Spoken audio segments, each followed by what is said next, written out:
February 19, 1945, Iwo Jima, Japan. The black volcanic sands of this hellish island are about to witness something unprecedented in military history. Japanese forces fled their caves as American Zippo tanks released 400-foot flames that turned underground fortresses into furnaces. For 36 days, 22,000 entrenched Japanese defenders had prepared to die in their labyrinth of tunnels and caves, confident that their underground fortress would bleed the Americans dry. They had no idea what was coming for them. The M4A3 Sherman tanks, modified with flamethrowers capable of shooting liquid fire nearly the length of a football field, were about to unleash industrial-scale destruction that would redefine modern warfare. General Tadamichi Kuribayashi's impregnable cave system, carved deep into volcanic rock, was about to meet America's most terrifying weapon. But how did a nation's industrial capacity create such overwhelming firepower? And what happens when unstoppable American production meets immovable Japanese resolve? Before we get into the story, comment below where in the world you're watching from today. The steel hull of the LCVP landing craft bucked against Pacific swells as dawn broke over Iwo Jima's ominous silhouette. Sergeant Jack Walker gripped his carbine, studying the volcanic island that rose from the sea like a black fist. Around him, 30 Marines sat in tense silence, their faces grim beneath steel helmets. The stench of diesel fuel and nervous sweat filled the cramped vessel as engines churned toward the beach. "Listen up," Lieutenant Colonel Johnson's voice cut through the engine noise. "This rock's got strategic value beyond anything we've hit before. 8 square miles of sulfur and death, but it sits 650 miles from Tokyo. Once we take it, our B-29s can escort fighters all the way to Japan's doorstep." He pointed toward the island's highest peak. "Mount Suribachi's our primary objective. Intelligence says General Kuribayashi's got 22,000 defenders dug in like ticks." Walker's eyes tracked the modified M4A3 Sherman tanks aboard the LST landing ships flanking their assault wave. These weren't ordinary Shermans. The E-8R1 flame tanks, nicknamed Zippos, mounted 200-gallon napalm fuel tanks and flame projectors capable of shooting liquid fire 150 yards. Detroit Arsenal Tank Plant had delivered 48 of these steel monsters specifically for cave warfare. Each tank carried enough jellied gasoline to burn through reinforced concrete and turn underground positions into crematoriums. The morning briefing echoed in Walker's mind.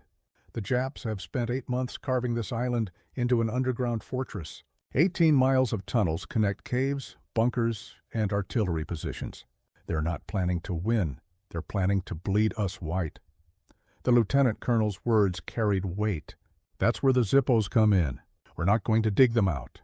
We're going to burn them out. Behind the American assault force, industrial might stretched across the Pacific.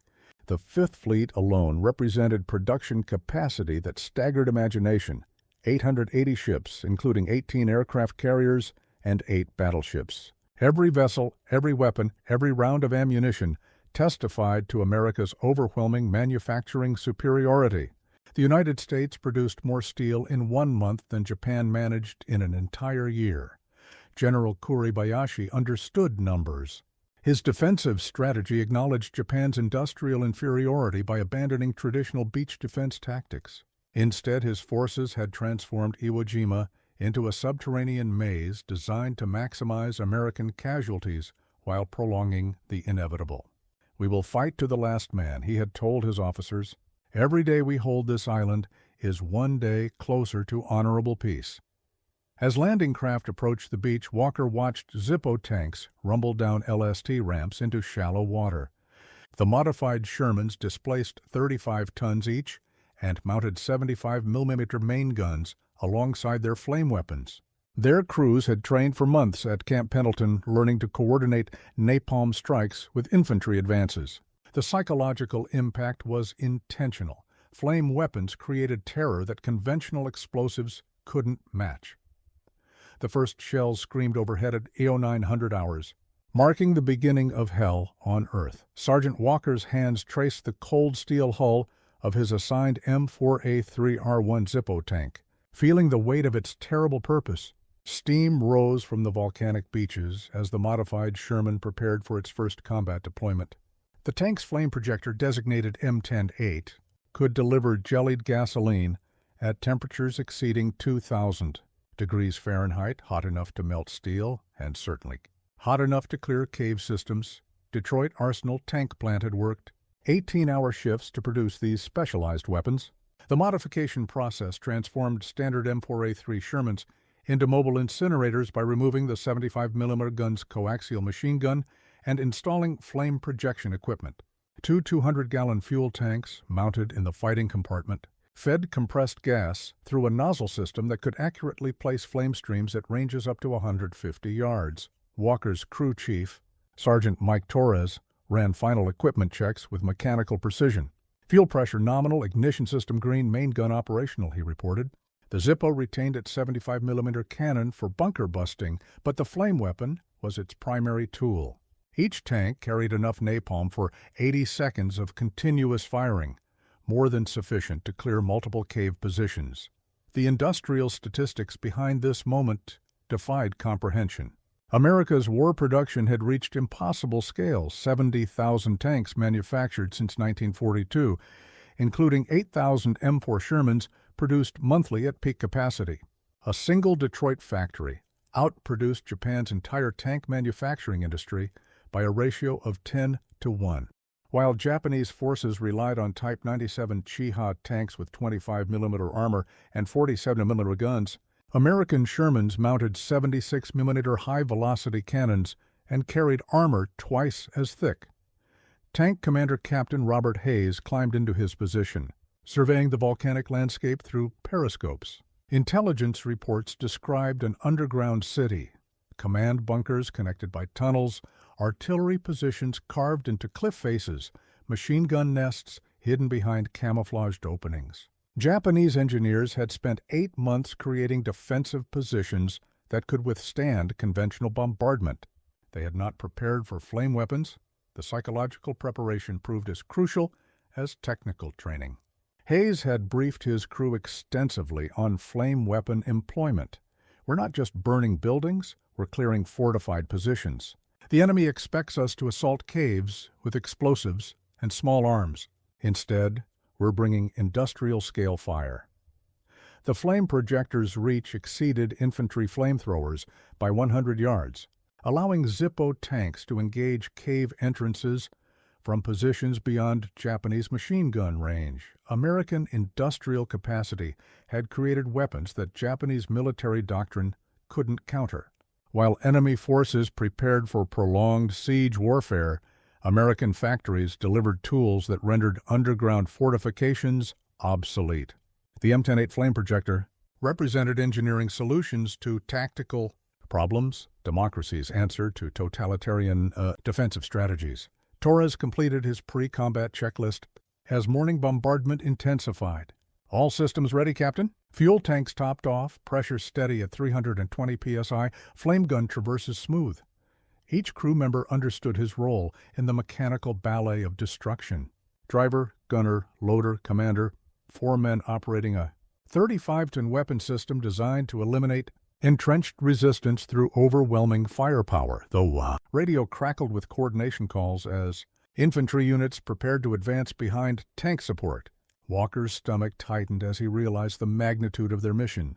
They weren't just attacking an island. They were demonstrating American industrial supremacy through applied violence. Every napalm stream would prove that democratic manufacturing could overwhelm totalitarian resolve. Captain Hayes raised his hand, signaling advanced preparation. "Mount up. Time to show these caves what American steel can do." Corporal Kenji Watanabe pressed his back against the cool volcanic rock, listening to American artillery shells thunder overhead. The cave system beneath Mount Suribachi offered protection from bombardment, but vibrations shook dust from the ceiling with each explosion. His Type 99 rifle, with its 6.5mm ammunition, felt inadequate against the approaching storm of American steel.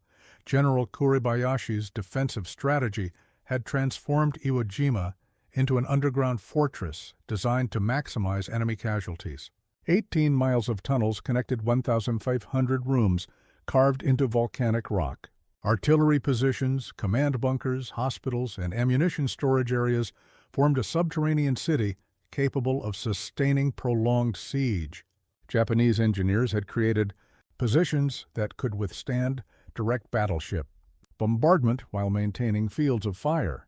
Across every possible landing zone, Watanabe's position overlooked the black sand beaches where American forces would soon land. His orders were simple: remain hidden until enemy forces advanced within 200 meters, then engage with concentrated fire. No banzai charges, no wasted ammunition, just disciplined resistance designed to bleed American units white. "Every American casualty brings us closer to honorable peace," his company commander had explained. "We cannot win, but we can make victory so costly that America seeks negotiation." The material disparities were stark and undeniable. Watanabe's unit possessed 300 rounds per man, carefully rationed ammunition that must last weeks. American forces landed with supply chains that delivered thousands of tons daily. Japanese defenders relied on Type 96 machine guns with 6.5mm cartridges, effective but outranged by American .30 caliber weapons. Most critically, Japanese forces lacked armor support. Their few remaining tanks were obsolete. Type 95 Heigo vehicles with 12mm armor and 30cm guns. Supply shortages had reduced daily rations to 800 calories per man. Rice, pickled vegetables, and occasional fish comprised meals that barely sustained combat effectiveness. Medical supplies were virtually exhausted, with morphine reserves depleted and antiseptic in short supply. Watanabe had witnessed comrades dying from wounds that American field hospitals could easily treat. The sound of approaching landing craft carried across the water like distant thunder. Through his concealed observation post, Watanabe counted hundreds of vessels approaching the beach, landing craft, tank ships, destroyers providing fire support. The American fleet represented industrial capacity beyond Japanese comprehension. Every ship, every weapon, every round of ammunition demonstrated manufacturing superiority that rendered Japanese resistance mathematically futile. Yet honor demanded resistance. Watanabe had volunteered for this assignment, understanding that survival was unlikely. His family in Kyoto would remember him as a defender of the homeland, not as a soldier who surrendered to overwhelming force. The Bushido Code required death before dishonor, and capture meant dishonor for family lineages extending back generations. Japanese defensive doctrine relied on geography and determination to offset material disadvantages. Cave positions provided protection from airstrikes and naval bombardment while offering concealed firing positions. Machine gun nests, carefully sited to create interlocking fields of fire, could channel American advances into killing zones. Artillery positions, carved into cliff faces and connected by tunnels, remained operational despite sustained bombardment. The first American shells landed on the beach at 08:55 hours, sending volcanic sand skyward in black geysers. Watanabe gripped his rifle and whispered a prayer to his ancestors. The battle for Iwo Jima had begun, and he understood that very few defenders would survive to see its conclusion. The M4A3 Zippo tank, designated Fury, crested the volcanic ridge at 10:47 hours, bringing its flame projector to bear on the first Japanese cave system. Sergeant Walker watched through his periscope as Captain Hayes aligned the tank's position for optimal flame coverage. Below them, a concealed machine gun nest had been raking Marine infantry with devastating precision for 20 minutes. "Target identified," Hayes announced over the intercom. "Cave opening, 150 yards, bearing 45 degrees. The flame projector's hydraulic system hummed as Torres adjusted elevation and traverse. Through his gunner's sight, he could see the dark opening carved into volcanic rock, invisible to conventional observation, but revealed by muzzle flashes from Japanese type. 96 machine guns. The M10-8 flame projector erupted with mechanical precision, sending a stream of jellied gasoline arcing toward the cave entrance. The napalm mixture, heated to 2,000 degrees Fahrenheit, splashed against rock surfaces and flowed into the underground position like liquid death. The chemical composition Gasoline thickened with aluminum naphthenate and mixed with white phosphorus created flames that adhered to surfaces and burned for several minutes. Japanese machine gun fire ceased instantly. The cave opening, moments before concealing determined defenders, became a furnace that consumed oxygen and incinerated everything combustible. Corporal Watanabe and his three-man crew had no time to retreat deeper into the tunnel system.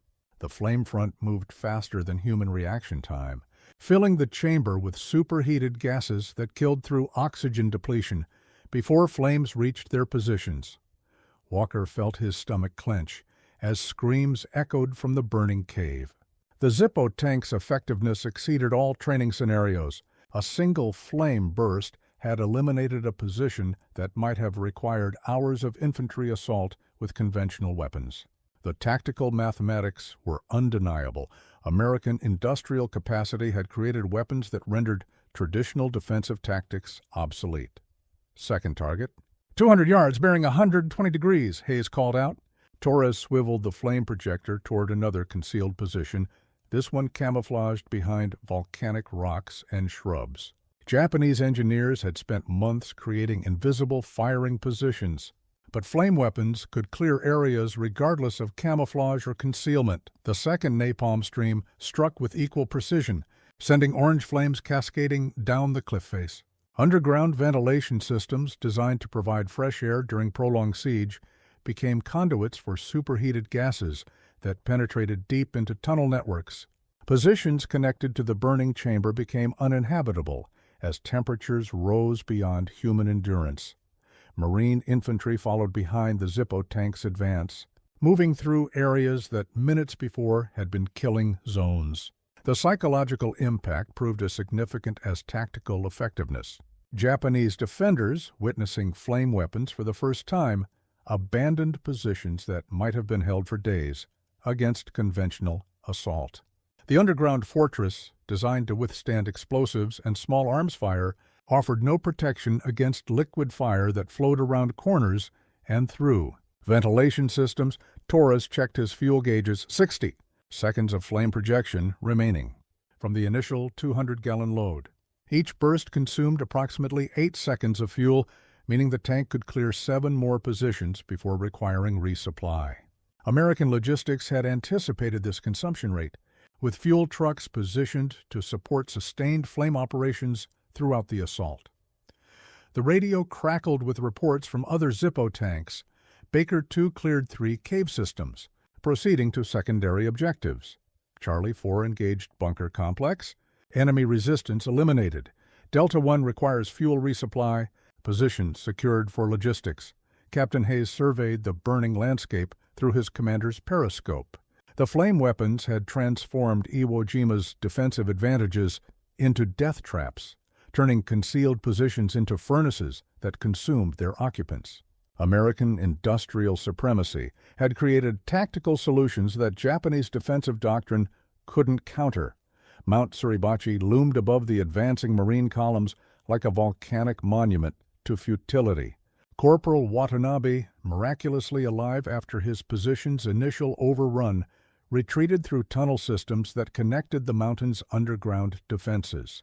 Around him, surviving Japanese defenders fell back toward final defensive positions, their faces grim with the understanding that flame weapons had rendered their carefully prepared fortifications useless. The systematic destruction proceeded with mechanical efficiency. Zippo tanks, supported by infantry and combat engineers, methodically cleared cave systems using coordinated flame attacks. Each position eliminated reduced Japanese defensive capability while demonstrating American technological superiority. The M4A3 flame tanks could engage targets from ranges that exceeded Japanese small arms effectiveness, allowing destruction of enemy positions without exposing American forces to return fire. General Kuribayashi's defensive strategy, brilliant in conception, crumbled before industrial solutions he had not anticipated. Underground positions designed to withstand conventional bombardment became death traps when filled with superheated gases. Tunnel systems that provided tactical mobility allowed flame fronts to penetrate deep into defensive networks. Ventilation systems necessary for underground warfare became conduits for liquid fire that killed through oxygen depletion and thermal shock. Watanabe reached the command bunker beneath Mount Suribachi's peak, where officers coordinated the final defensive efforts. Maps covered with red markings showed eliminated positions. Over 60% of defensive sites had been cleared within 4 hours of the flame weapon attacks. Japanese casualties approached 8,000 killed with minimal American losses. The tactical mathematics demonstrated overwhelming technological advantage. "Sir," Watanabe reported to his company commander, "the flame tanks cannot be stopped with our weapons. Anti-tank guns cannot penetrate their armor at effective ranges, and they engage our positions from beyond our rifle range." The captain nodded grimly, understanding the implications.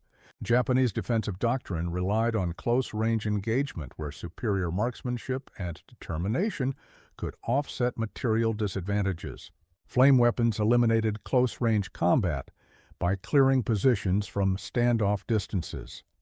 American coordination impressed even enemy observers. Marine infantry, supported by Zippo tanks and combat engineers, advanced with precision that reflected extensive training and overwhelming logistic support.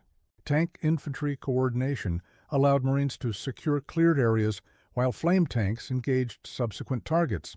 Combat engineers cleared obstacles and prepared positions for resupply operations that sustained the assault's momentum. The industrial disparity became increasingly apparent as American logistics demonstrated production capacity that Japanese forces couldn't comprehend. Zippo tanks, after expending their napalm loads, withdrew to refuel from support vehicles that delivered fresh supplies within minutes.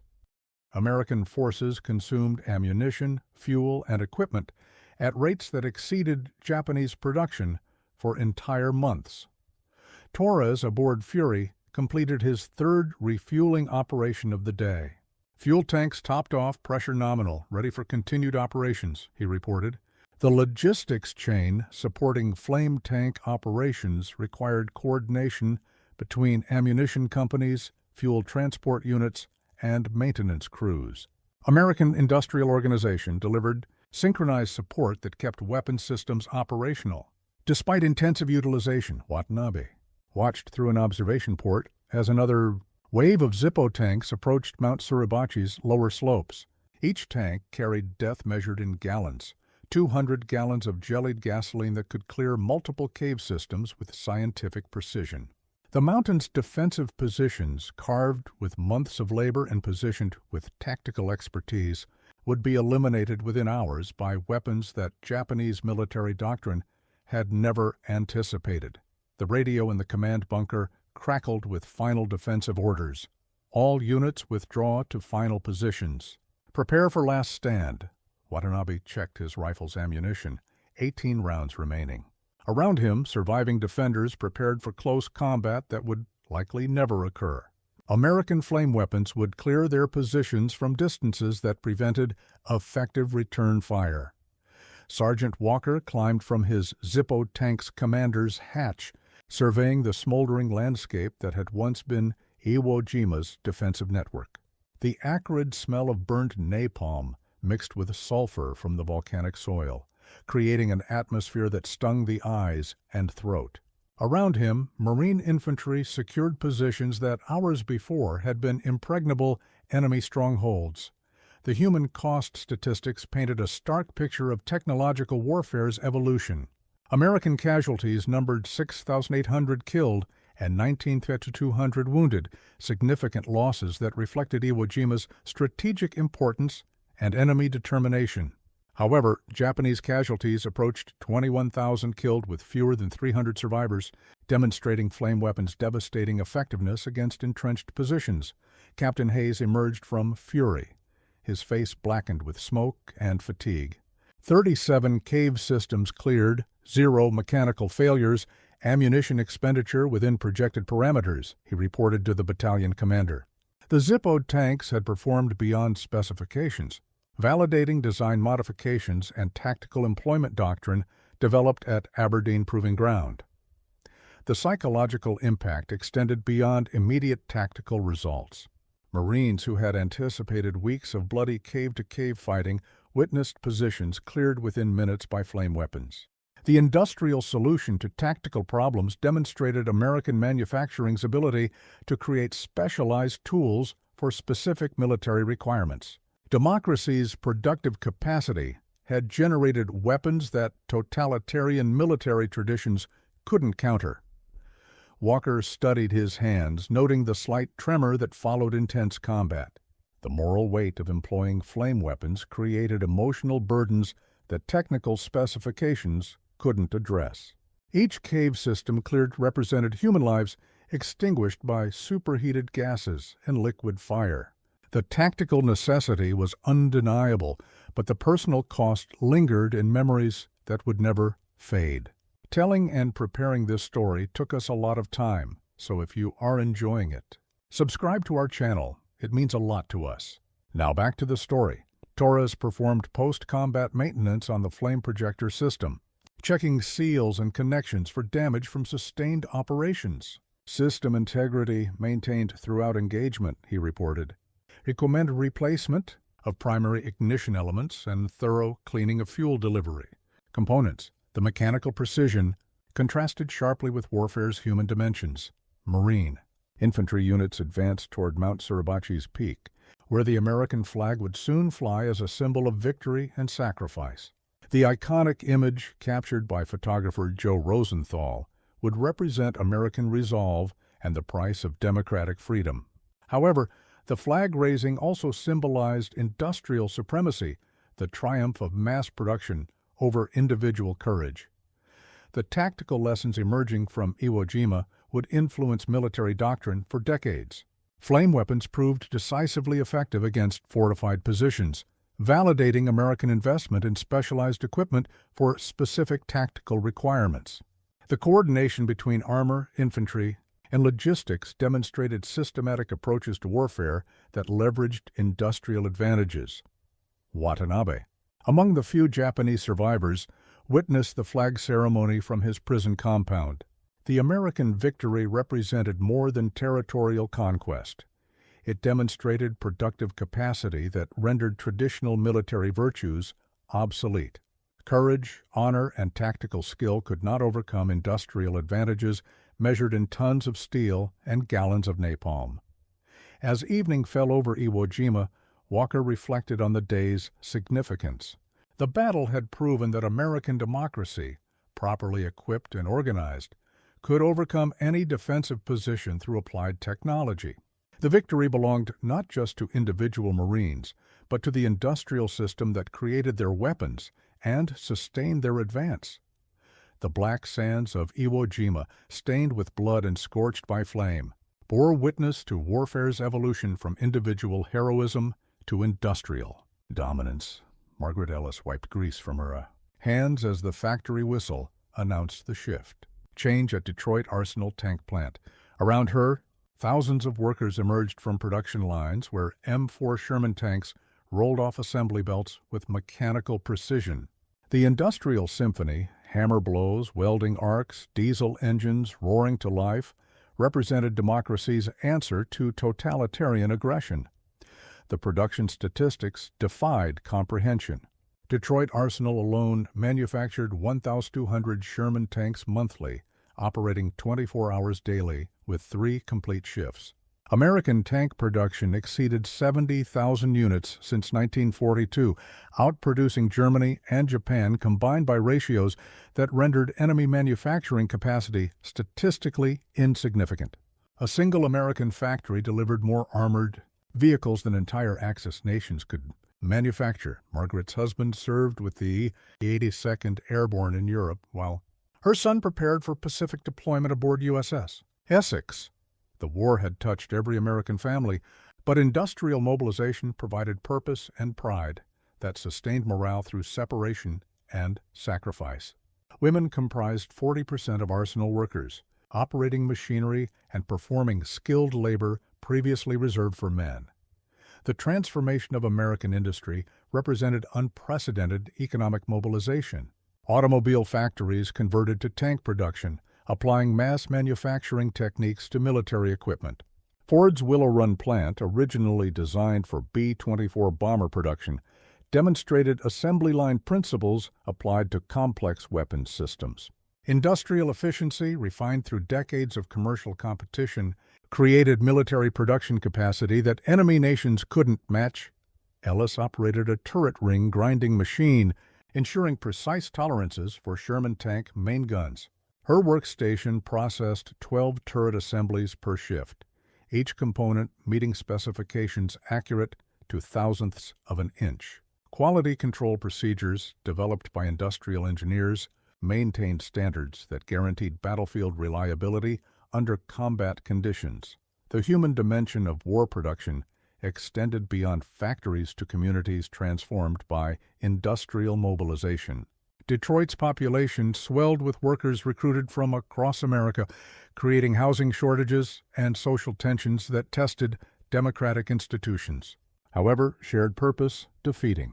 Fascism through industrial supremacy united diverse populations behind common goals. Radio broadcasts from the Pacific carried news of American victories achieved through overwhelming material advantages. Iwo Jima's capture validated industrial investments in specialized equipment like flame tanks, proving that technological solutions could overcome geographic and tactical disadvantages. Each Sherman tank leaving Detroit Arsenal represented democracy's commitment to equipping soldiers with superior weapons. Ellis understood her role in the larger strategic picture. Every tank component she machined contributed to battlefield effectiveness that saved American lives while defeating totalitarian enemies. Industrial workers were combatants in economic warfare that proved as decisive as military campaigns. Democracy's productive capacity constituted a strategic weapon that enemy nations couldn't counter. The economic statistics supporting Pacific operations demonstrated American industrial superiority in measurable terms. Steel production exceeded 80 million tons annually compared to Japan's 7 million tons. Aluminum output reached 920,000 tons yearly, enabling aircraft production that overwhelmed enemy air defenses. Oil refining capacity delivered 4.7 million barrels daily, fueling naval operations across Pacific distances that strained Japanese logistics beyond breaking points. As Ellis walked home through Detroit's industrial landscape, smokestacks and factory lights reminded her of democracy's power to organize productive capacity for righteous purposes. The arsenal would continue operating through the night, delivering tanks that carried American values into combat against enemies who underestimated industrial democracy's strength. Her quiet pride reflected millions of Americans who understood that victory required production as much as courage. Colonel James Patterson studied intelligence reports in his Pentagon office, connecting tactical success at Iwo Jima to strategic implications that would reshape the Pacific War. The numbers told an unambiguous story.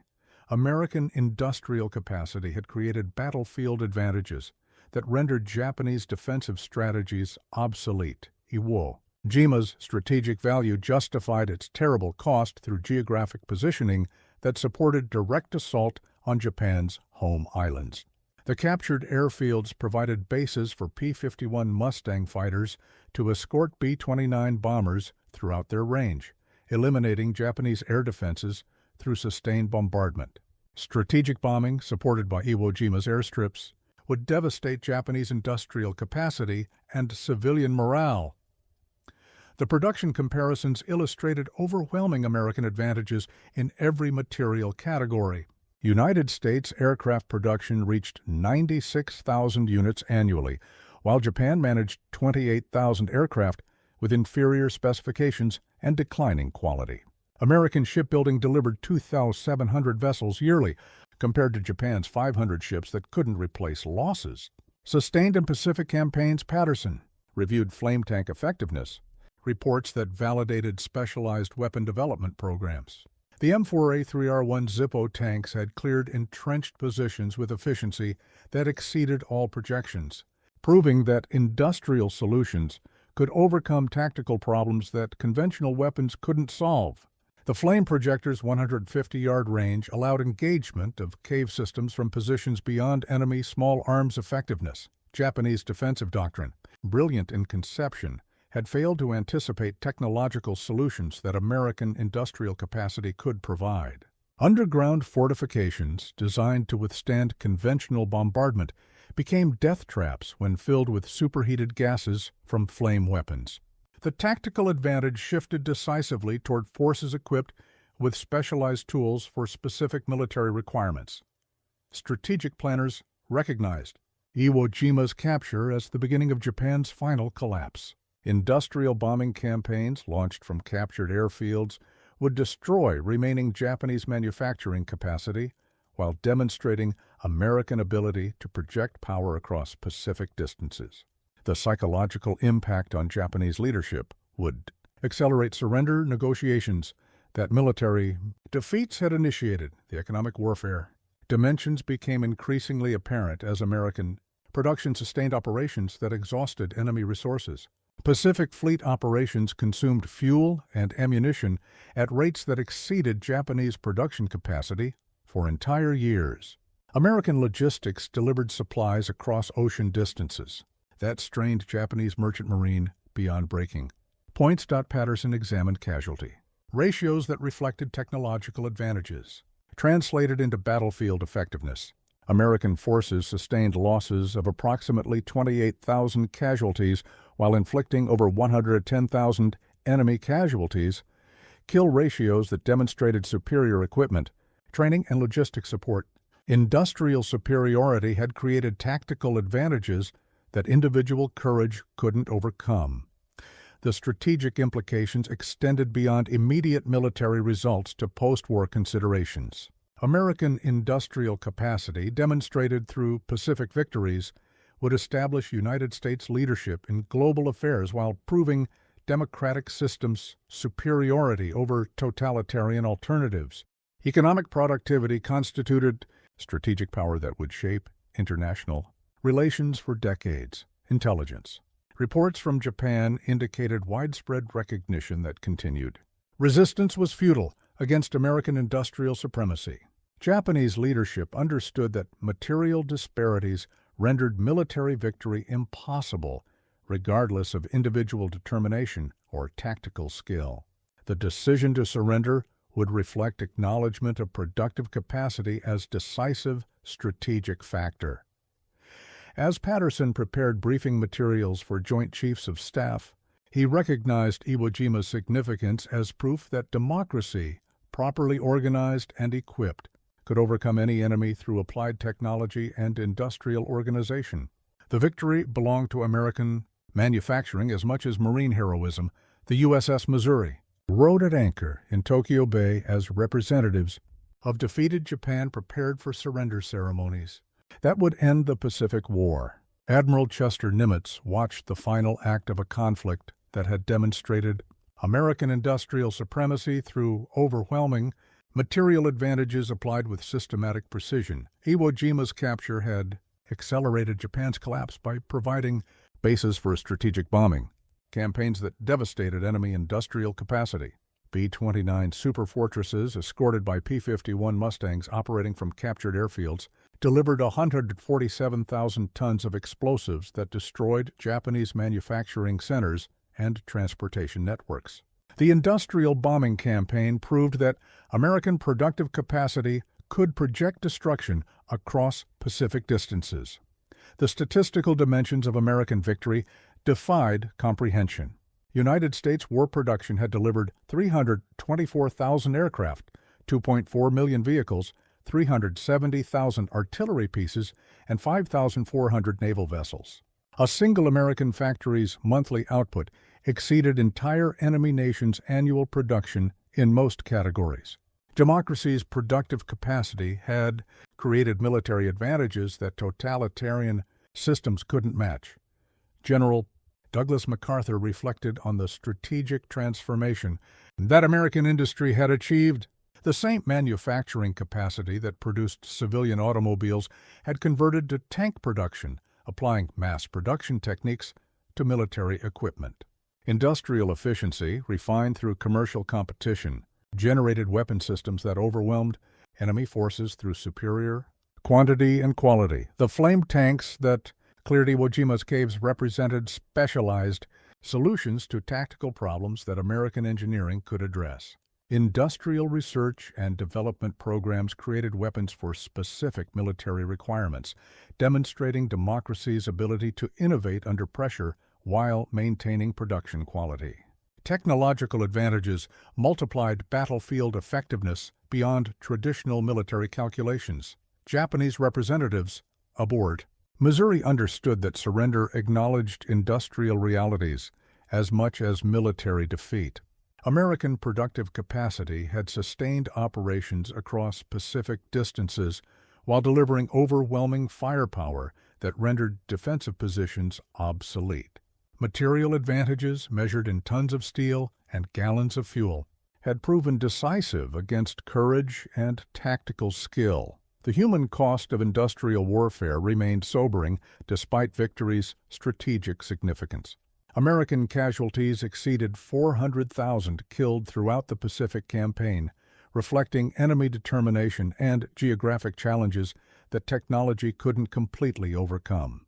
However, casualty ratios demonstrated technological advantages that preserved American lives while achieving strategic objectives. Margaret Ellis, watching surrender broadcasts from Detroit, understood her role in the victory that industrial democracy had achieved. Factory workers had been combatants in economic warfare that proved as decisive as military campaigns. Every tank, aircraft, and artillery piece represented democracy's commitment to equipping soldiers with superior weapons that ensured battlefield success. Post-war implications extended beyond immediate military results to global leadership that American industrial capacity had established. United States manufacturing supremacy would shape international relations while proving democratic systems' advantages over totalitarian alternatives. Economic productivity constituted strategic power that would influence world affairs for generations. As surrender documents were signed, Nimitz recognized that American victory represented triumph of industrial organization over military tradition. The Pacific War had proven that productive capacity, properly directed and sustained, could overcome any enemy, regardless of individual courage or tactical expertise. Democracy's strength lay not in martial heritage, but in economic organization that could mobilize entire populations for righteous purposes. The lessons of Iwo Jima would echo through military doctrine for decades. Overwhelming production, applied with systematic precision, rendered traditional defensive strategies obsolete. The mahogany-paneled conference room in the Pentagon buzzed with quiet intensity as senior military analysts compiled final assessments of the Pacific Campaign's industrial dimensions. Charts covered the walls displaying production statistics that had transformed global warfare. Through American manufacturing supremacy, applied with systematic precision, General George Marshall studied comparative production figures that illustrated democracy's decisive advantages over totalitarian industrial capacity. American tank production totaled 88,410 units compared to Japan's 4,211 tanks throughout the entire war. Aircraft manufacturing delivered 324 out and 150 American planes against Japan's 76,320 aircraft. The numerical superiority exceeded 10-to-1 ratios in most critical categories. Colonel Patterson presented detailed analysis of Iwo Jima's strategic significance within broader Pacific operations. The flame tank effectiveness validated specialized weapon development programs that addressed specific tactical requirements, he reported.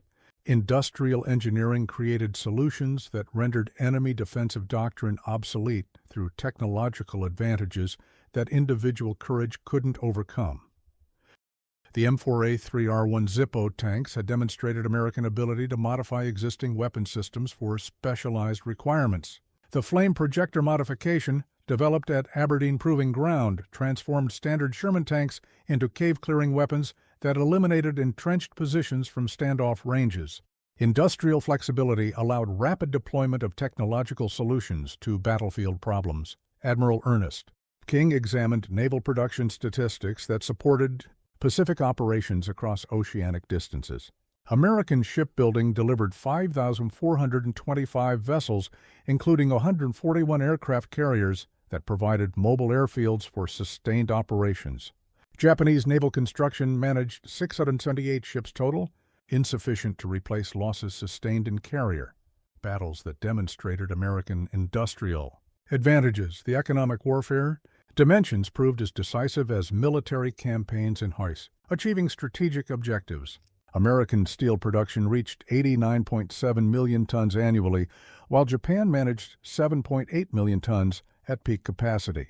Aluminum output totaled 920,000 tons yearly, enabling aircraft production that overwhelmed enemy air defenses through numerical superiority combined with technological advancement. Strategic planners recognized that Iwo Jima's capture had validated industrial approaches to warfare that emphasized overwhelming material advantages over traditional military virtues.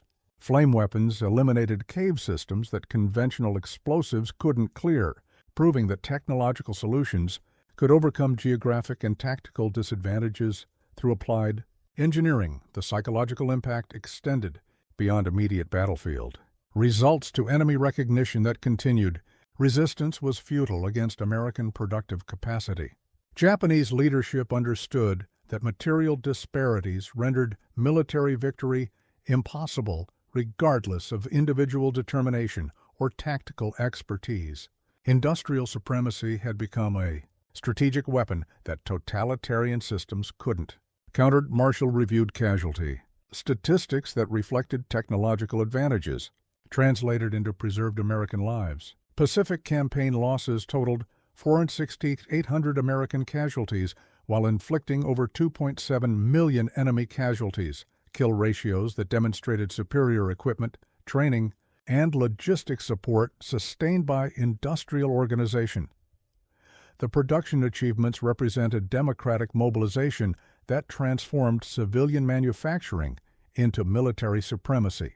Automobile factories converted to tank production, applying assembly line techniques to weapons manufacturing.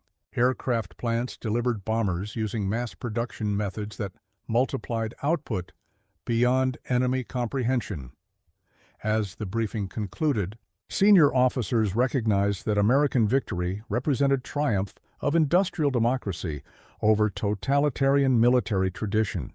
The Pacific War had proven that productive capacity, properly organized and applied, could overcome any enemy through overwhelming material advantages that rendered traditional defensive strategies obsolete. The lessons would influence military doctrine for generations. In modern warfare, industrial supremacy constituted decisive strategic advantage. Jack Walker stood in his hometown's Main Street, 5,000 miles from Iwo Jima's black volcanic sands, watching children play around the bronze memorial that commemorated local veterans. 3 years had passed since the flame tanks cleared those hellish caves, but the acrid smell of burned napalm still visited his dreams with mechanical regularity. The readjustment to civilian life proved more challenging than anticipated for veterans who had witnessed industrial warfare's evolution. Walker's hands, once steady on tank controls, trembled slightly when operating his father's farm equipment. The psychological toll of employing flame weapons created emotional burdens that technical achievements couldn't address. Victory's price included memories that would never fade from those who delivered democracy's industrial supremacy. Main Street's prosperity reflected broader economic transformation that military production had accelerated. Defense contracts had modernized American manufacturing while creating employment opportunities that sustained communities throughout the war's duration. Detroit Arsenal Tank Plant continued operating at reduced capacity, producing construction equipment using techniques refined through military manufacturing. Margaret Ellis walked past the memorial, recognizing names of neighbors who had served in Pacific campaigns. Her wartime employment had provided economic independence and technical skills that opened career opportunities previously unavailable to women. Industrial mobilization had transformed American society beyond military objectives, creating social changes that would influence future generations. The Korean conflict, erupting in 1950, validated lessons learned through Pacific operations. American forces deployed with overwhelming material advantages that reflected industrial capacity maintained since World War II's conclusion. M4A3 Sherman tanks, modernized with lessons from Iwo Jima, provided armor support that enemy forces couldn't match through individual determination alone. Walker's son, born in 1947, played with toy tanks manufactured by companies that had produced actual weapons during wartime. The child's innocent games reflected cultural understanding that American strength derived from industrial organization rather than martial tradition. Democratic values expressed through productive capacity constituted national identity that distinguished America from totalitarian alternatives. Veterans organizations gathered monthly to honor fallen comrades while sharing experiences that civilian populations couldn't fully comprehend. The bonds forged through shared combat transcended individual differences, creating community networks that supported readjustment to peacetime society. However, the knowledge of what flame weapons could accomplish haunted those who had witnessed their effectiveness. The economic statistics supporting post-war prosperity demonstrated industrial democracy's enduring advantages. American manufacturing capacity expanded through military production, generated consumer goods that improved living standards while maintaining technological leadership in global markets. The same industrial organization that had defeated fascism created abundance that validated democratic systems. Church services included prayers for Pacific War victims on both sides, acknowledging warfare's human cost while honoring those who had served democracy's cause. Walker attended regularly, seeking spiritual reconciliation with memories of cave systems cleared by superheated gases. The moral complexity of necessary violence challenged faith while affirming freedom's value. As evening settled over Main Street, streetlights illuminated the memorial's inscription. They served that democracy might endure. Walker understood that victory had required industrial supremacy as much as individual courage.